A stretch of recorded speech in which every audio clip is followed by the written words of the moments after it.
I caught up with the referee one day after a game. The home side copped a hiding and the ref copped all the blame. And I thought about the utter hell the crowd had put him through and said to him, I don't know how you do the job you do. He looked at me and said, you have your good days and your bad. And yep, you're right. Some days I think I must be going mad to come out here and ref these games and hear the stuff I hear. It's not what I signed up for when I started my career. The constant questions asked about your judgment and your sight, from experts on the sidelines who will swear they're always right, and the players who will question every single call you make, but never say a word whenever they make a mistake. It's the fans who shout obscenities and tell you you're a joke, a wanker or a dickhead or an out-and-out shit bloke. And sometimes there are days I swear the whinging never stops, from mouthy fullbacks, whining halves and clueless tight-head props. And then you make an error, like you miss a clear offside and the angry mob starts chanting and there's nowhere you can hide. And when your match assessor marks you down in his review, you start to think perhaps the middle's not the place for you.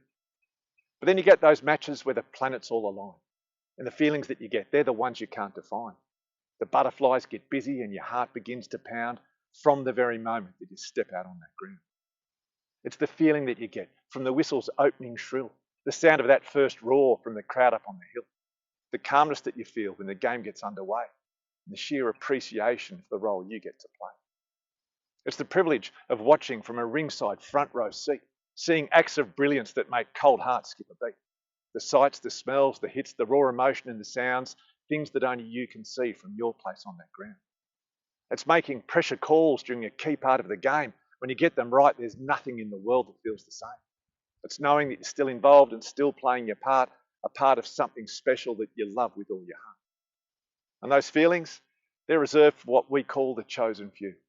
They're special in the reasons why we all do what we do. And sure, from time to time, you're going to get days like today, but matey said, I wouldn't have it any other way. Then he grabbed his bags and he turned and walked away. And I stood there just reflecting on the things he had to say. And I took it in, I got it. And I think I understand. The next time when I see him, I'll say thanks and shake his hand. So here's to all you referees, and here's to all you do. The calls you make, the role you play, and the grief you put us through. We are all rugby people, and we're all part of the show, but you're the ones with the whistles, and long may they blow.